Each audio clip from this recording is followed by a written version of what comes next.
welcome back to the green yard. Although, as you can tell, we're not in the green yard.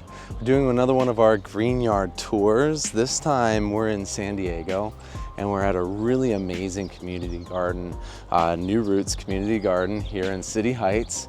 And they just have so much going on and growing on here, like tons of plots, tons of spaces. We're going to talk to Desirae, who's the organizer of this garden, and learn a little bit more about the garden itself. And then we'll probably make a trip back here in the future and talk with some of the farmers, right? The people that are actually growing all these amazing vegetables, fruit trees, so on and so forth. Here's Desirae. Hi, welcome to New Roots Community Garden. Today we are taking a tour of our space. Let me start by saying how we began. So in 2007 we were established. A group of people came together and they actually created the space, and a few of them are actually still farming today on this space. We have a total of 74 farmers, all from different backgrounds.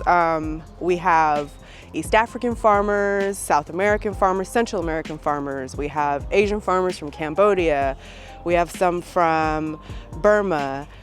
It just depends on where you're at in the farm, and you could be in a completely different country depending on where you're at. So if we want to start, let's start with the greenhouse. As you can see behind us, it does say that First Lady Michelle Obama was here at one point. She did make a visit, I believe in 2015. I cannot remember the exact year, as I wasn't here, but she did stop and make a visit. And our farmers have spent a lot of time building this particular greenhouse. I think they put in over 200 hours just to build it. So let's go ahead and take a peek inside. So right now, we're kind of in the process of prepping for spring.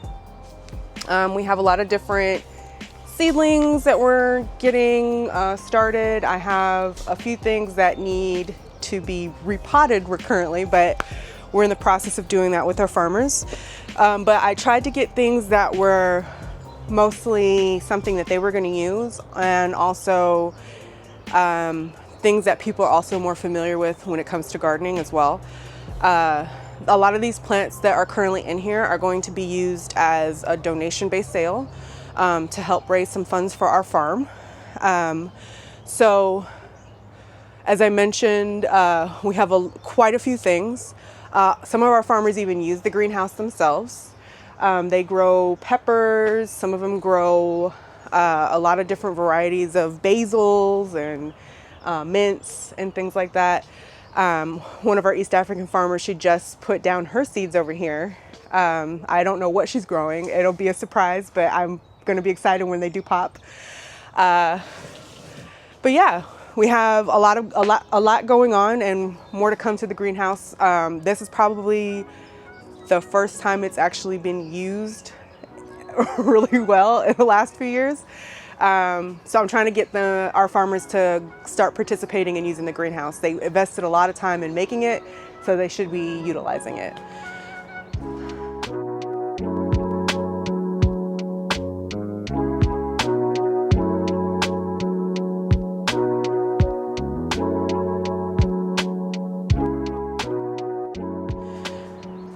Okay, so as you can see, these are our chickens. We have two farmers that actually oversee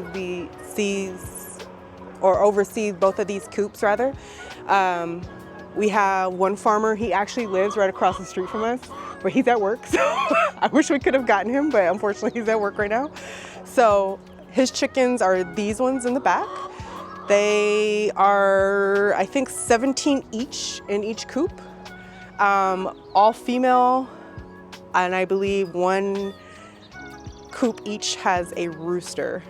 I'm sure you can find the rooster because he has a different color tail and it's longer than the hens rather. Right now we're in the process of actually moving our coops to our back area so that we can open up our front space to more event space utilization. Let's see, what else can I say about the chickens? I think the space is about a 10 by 10 right now. They get a lot of eggs, if you can see in the coop. They have nesting systems, and they've actually just collected some, I can see, because these eggs are a lot different than the ones that I see through the week. But they get exercise regularly, at least I think once a day. They come here, they take out the chickens, they let them kind of roam the farm, and then they call them back in, guide them back into their space, and then they're kind of just stick around in the space for the most part of the day. But they do, for the most part, get left alone and unbothered by any type of prey or predator situation. So I think they're very secure here. This side is mostly our East African farmers. They tend to grow a lot of kale and collards. Right now, they're in the process of kind of they actually just kind of pick away each leaf to kind of let the plant last longer, so they don't take off the whole thing, so they can get actually more viable use out of it versus just chopping the whole plant and getting one big product out of it. They let it go to flower, but when they start to see that, they tend to cut it down and then they start afresh. So a lot of times you'll notice they have brand new kales right underneath the other kale. They also tend to grow a lot of lemongrass.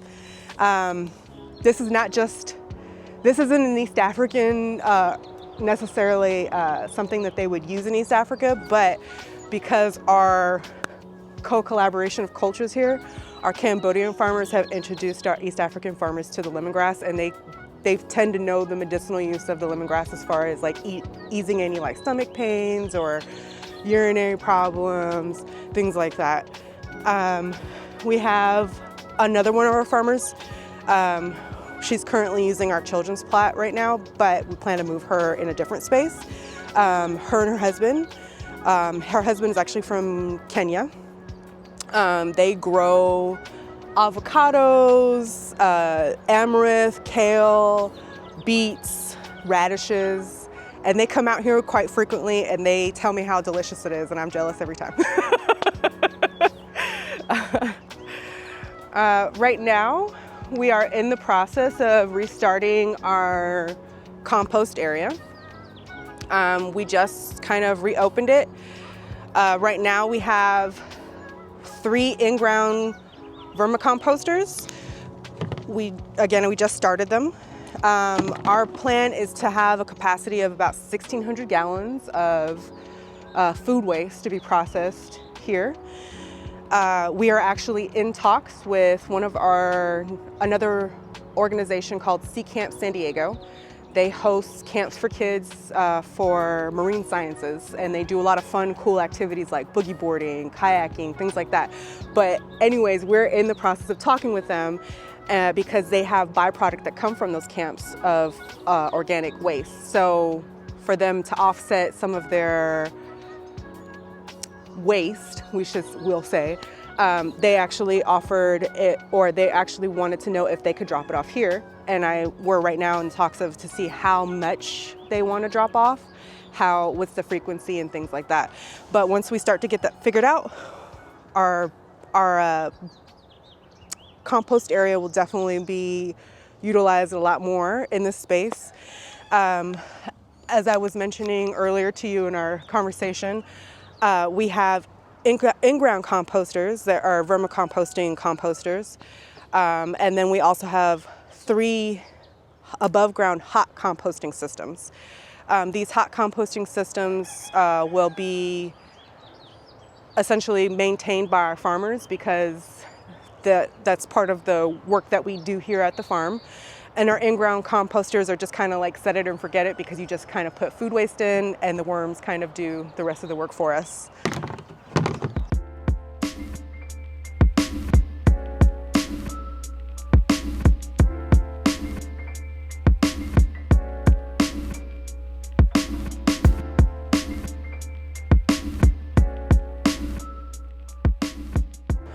Let's see, this is one of our Cambodian farmers. I guess she let her mustard greens go to flower.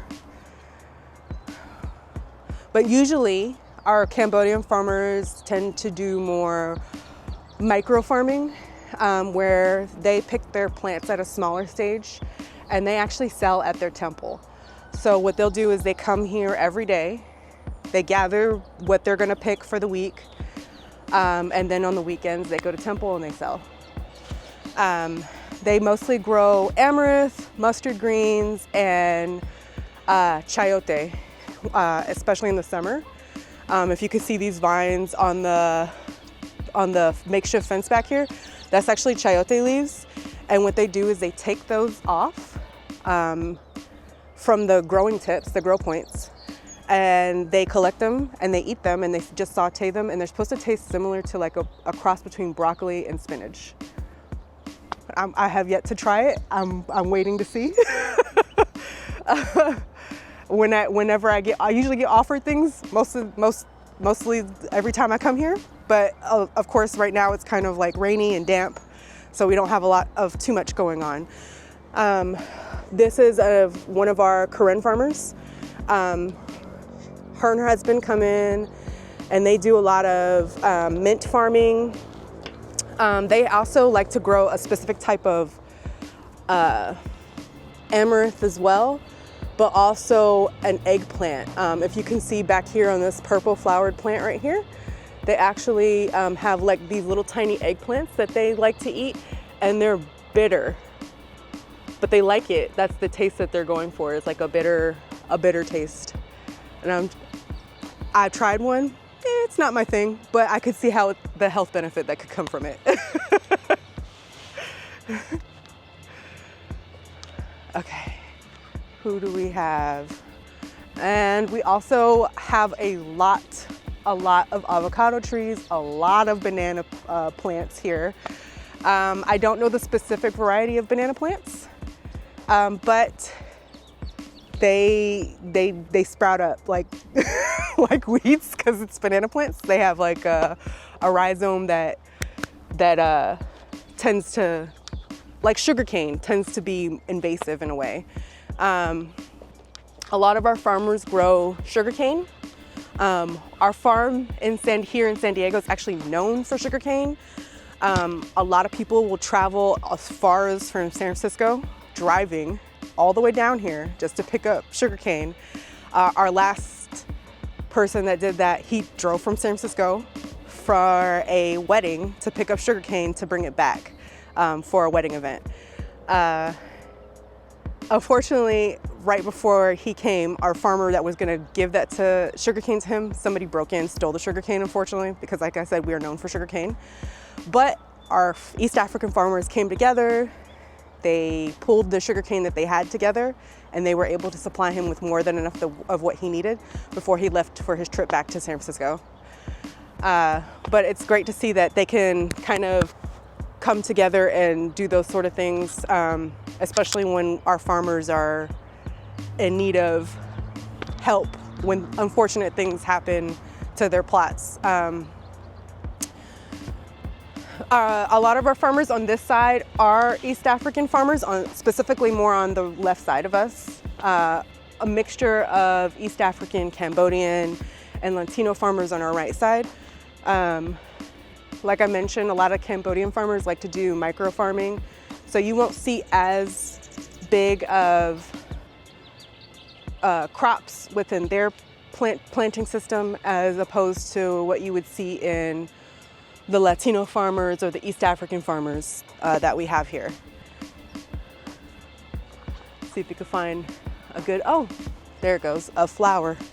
I mean, I know we have banana flowers everywhere with the bananas on it, but they have, I guess this one just started because you can see there's only a few bananas at the top. This is one of our Latino farmers named Flor. She actually just moved in here last September, and she has built this plot up so much compared to what it looked like before. There was nothing in here. She came in and installed the raised beds herself. She had to hire somebody to bring in organic dirt. And then we also helped supply some of the compost so she could get some to mix that into her organic soil so that she could have what she has here now. Yeah. So it's a feat when you get a plot this big, but a lot of people do appreciate it. She mostly does it for the health benefits of her sons, because the food she found here when she moved here were aiding in her son's health issues. So when she found that when she was growing organically, that a lot of that stuff went away, compared to when she was buying produce from the store.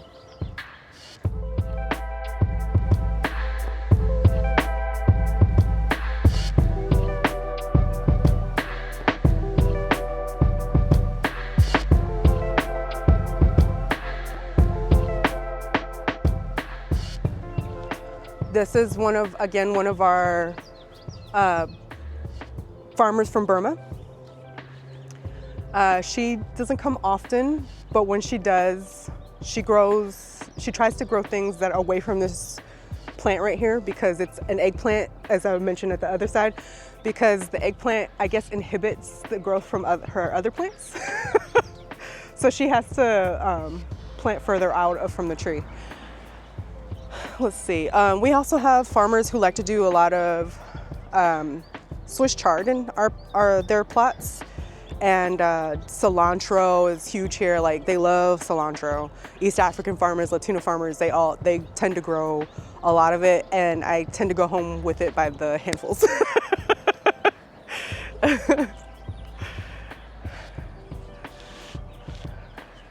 I wish you could have met Khadijah today, because she's a really lovely lady. She does a lot of help with our resident services. She provides our resident services with her beautiful collards and kale, which our resident services appreciates, because a lot of them are East African themselves, and they know that when they're getting it from her, that it's chemical free. They know who it's grown by, and they love the fact that it's the freshest that they're gonna get from all around San Diego as far as kale and collard, because it comes from literally farm to their table. She also does selling at our city farmers. Don't worry about that. It's not supposed to be on the path anyway. She does a lot of selling at our City Heights Farmers Market, which just reopened a few months ago. She sells a lot of these collards and kale there, and whatever she doesn't sell, the farmers market buys back, and they also donate to a local food shed here as well.